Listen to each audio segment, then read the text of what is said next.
अपने पसंदीदा मौजू पर शोज़ देखने के लिए लाइक और सब्सक्राइब करना ना भूलिएगा और बेल बटन पर क्लिक कीजिएगा।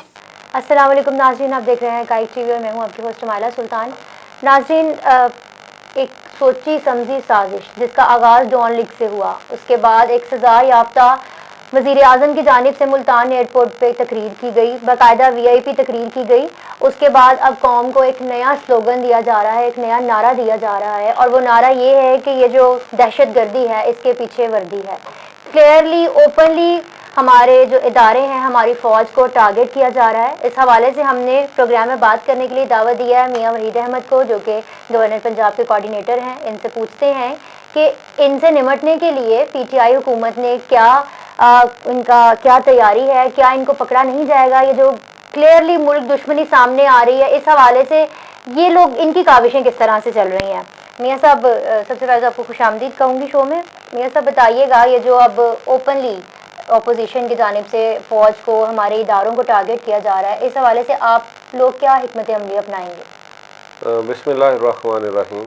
सबसे पहले तो मैं, जो आपने पहले बात की, जो कल इन्होंने शेर जवान एक प्रोग्राम शुरू किया है, जिसका बिल्कुल सबके सामने है मकसद क्या है, वो तो फ़ौज से लड़ाने के लिए एक फोर्स तैयार की जा रही है। और जो इन्होंने नारा लगाया, देखें जुल्म की बात है कि ये जो दहशतगर्दी है इसके पीछे वर्दी है, और ये गाली है तमाम शहीदों को, उनके बूढ़े वालिदैन को, उन माओं को जब वो उनके घरों में वो जाती हैं उनकी शहीदों की लाशें, तो वो कहती हैं कि 10 और होते तो वो भी इस मुल्क पे कुर्बान कर देती। और तो ये उनके लिए इनकी एक रहनुमा उस्मा बुखारी की जानिब से इंडियन फौजी जो शहीद होते, उनको इन्होंने शहीद का वर्ड इनके लिए यूज़ किया है कि जो इंडिया के जो फौजी हैं उनको शहादत मिलती है। तो ये इसको आप किस तरह से देखते हैं? वो उनको तकलीफ ही इसी बात की है। और कल देखें जब इन्होंने बात की है ना, तो वहाँ ये खेल असल में ना, मैं समझता हूँ कि ये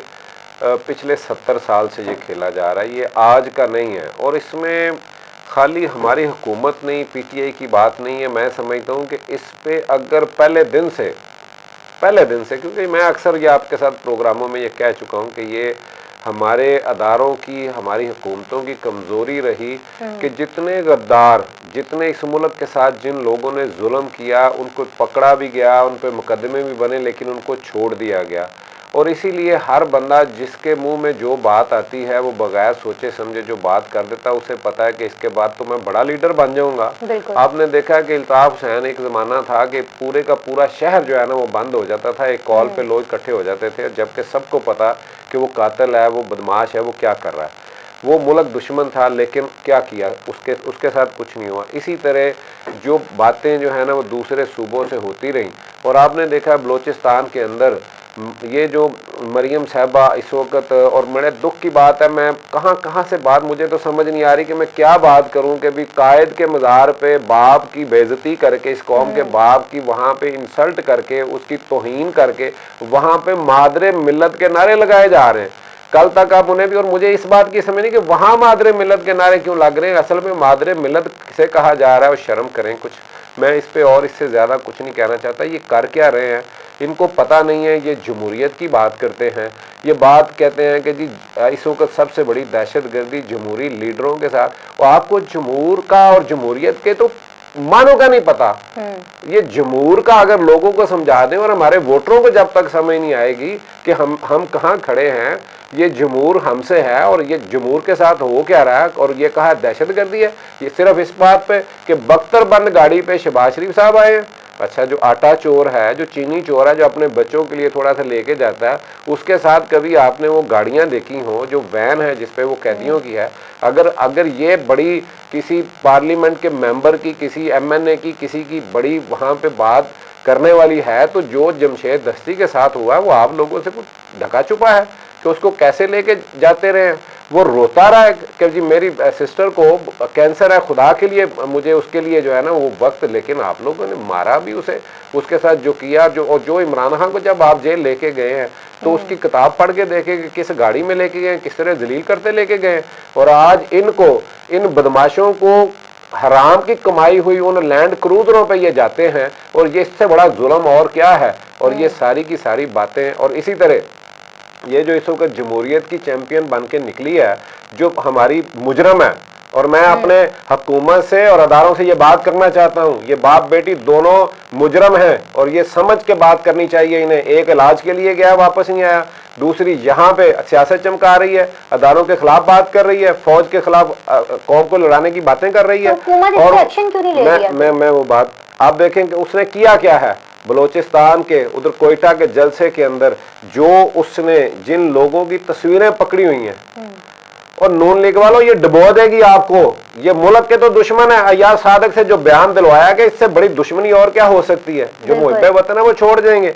आप देखें कि वहां जो तस्वीर इसके सामने वो जो बच्ची ने पकड़ी हुई है वो राशिद बलोच की है। वो कौन है? उसे शारजा से पकड़ा गया जाके, हमारी एजेंसियां लेके आई हैं। वो BLA का मेंबर है। वहां पे दीन मोहम्मद की तस्वीर नजर आ रही थी, जो BLA का मेंबर है, जिन्होंने दहशतगर्दी की है, जिन्होंने चीनी सफारत खाने पे हमला किया, जो चीनी सफारतकारों को मारने में जो है ना वो ये शामिल थे। और इन्होंने इनके पैसे किन किन बैंकों से गए वो सारे का सारा रिकॉर्ड मौजूद है। और उसके बाद इनका एक लीडर मामा कदीर जो मिसिंग पर्सनस के लिए निकला और मिसिंग पर्सनस की बात करता रहा, उसकी आप वीडियोस देखें, वो मौजूद है इस वक्त सोशल मीडिया पे। जो इंडिया से असला मांग रहा है, जो कह रहा है कि कुलभूषण जो है वो दहशतगर्द नहीं है, किसी अदालत में हमें जाना पड़े तो हम कहेंगे कि वो दहशतगर्द नहीं है।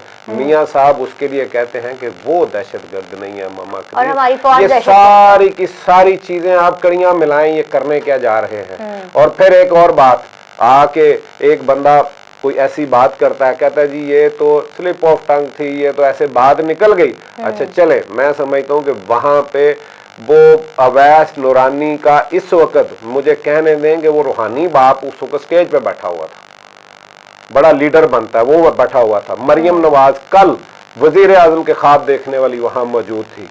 बिलावल भुट्टो जो वहां सुन रहा था। इन सारी की बाद में जो तकरीरें हुई हैं, किसी बंदे ने अवैस नूरानी की इस बात पे बात कही हो कि भाई ये बलोचिस्तान की जो बात की है ये गलत की है आज़ाद रियासत की, ये सारे के सारे मिलके, और जो अभी देखें अय्याज सादिक के बयान पे ये सारे खड़े हो गए हैं।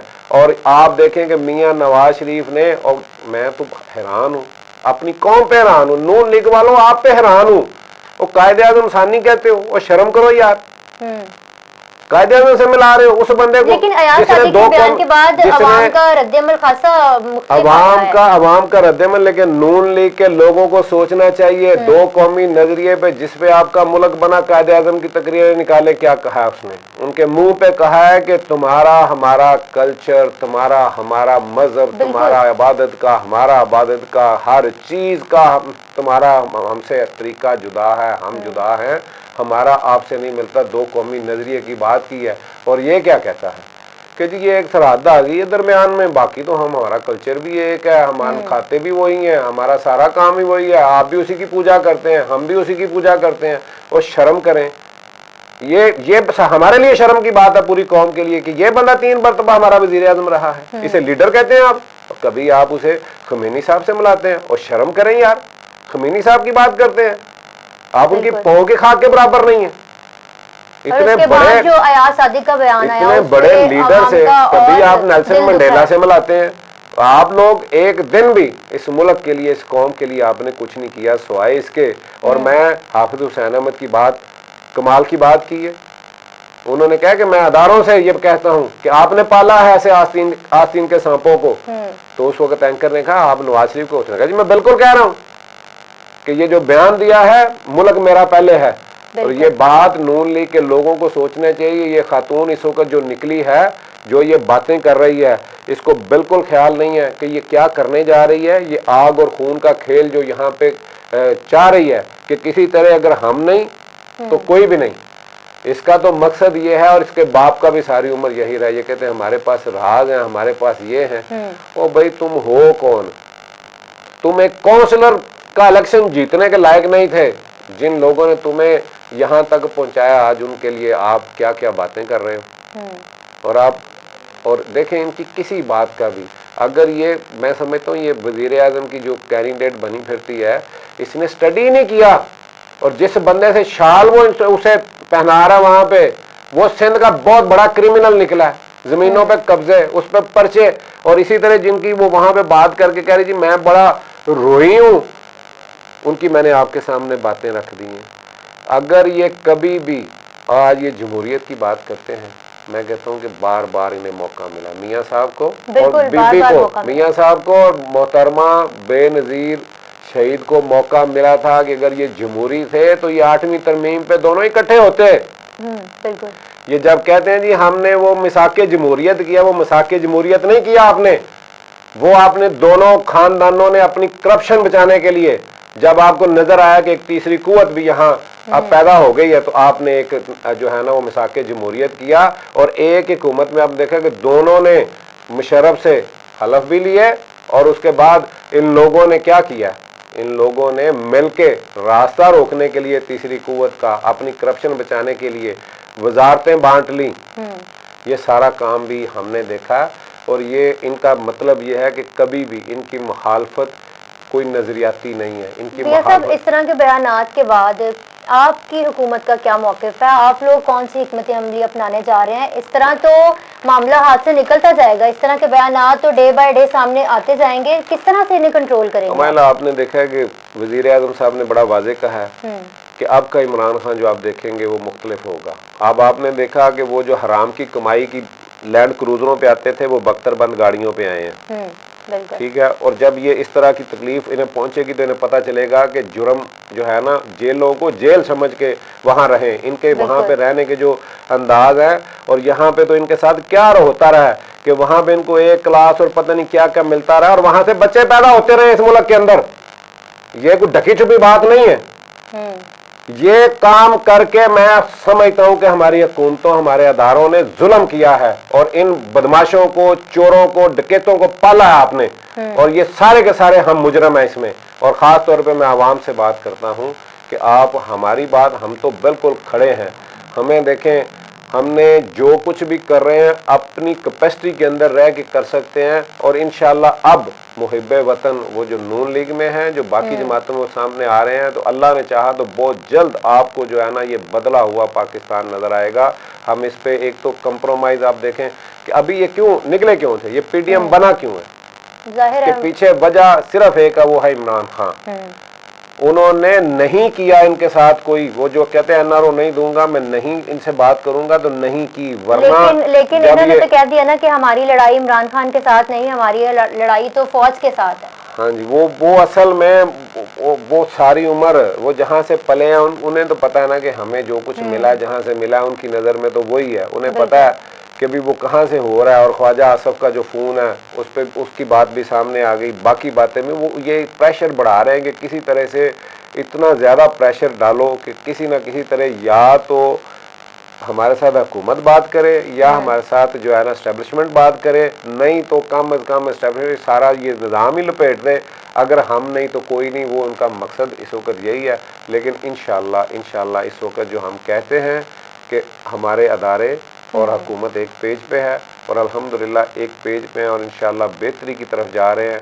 आप रोज़ अच्छी से अच्छी जो है ना वो हमारी मईशत के बारे में भी, बाकी कामों के बारे में भी, क्योंकि असल काम मुझे पता है जो हमारी कमज़ोरी है हम उससे बिल्कुल जो है ना वो ये किसी पे नहीं डालते। महंगाई जो हुई है उसके असरात जो हैं वो ज़रूर अगर उस पर हमने, और इंशाअल्लाह कोशिश कर रहे हैं, हमारी हुकूमत कोशिश कर रही, जिस दिन ये हमारा कंट्रोल हो गया आप देखेंगे कि यहाँ पे बेहतरी की तरफ हम लोग जाएंगे। और इंशाअल्लाह अगले इलेक्शन तक आपको ये लोग नज़र नहीं आएंगे, इसलिए कि ये चोरों का, बदमाशों का लोगों के सामने, और हम इन्हें मौका दे रहे हैं। हमने इनके जलसे जुलूसों को नहीं रोका तो ये एक्सपोज भी तो हो गए, सारे लोग एक्सपोज हो गए और पब्लिक को भी नजर आ रहा है। और वो स्ट्रेंथ इनकी पब्लिक में भी अब नजर नहीं आ रही जो किसी वक्त में नजर आती थी। पब्लिक भी खासी इनके खिलाफ नजर आ रही है। स्पेशली जो अयाज सादिक का बयान आया उसके ऊपर जो सर्वे हुआ है उसमें लोगों का यही कहना है कि हमारा मुल्क पहले है और पार्टीज बाद में आती हैं।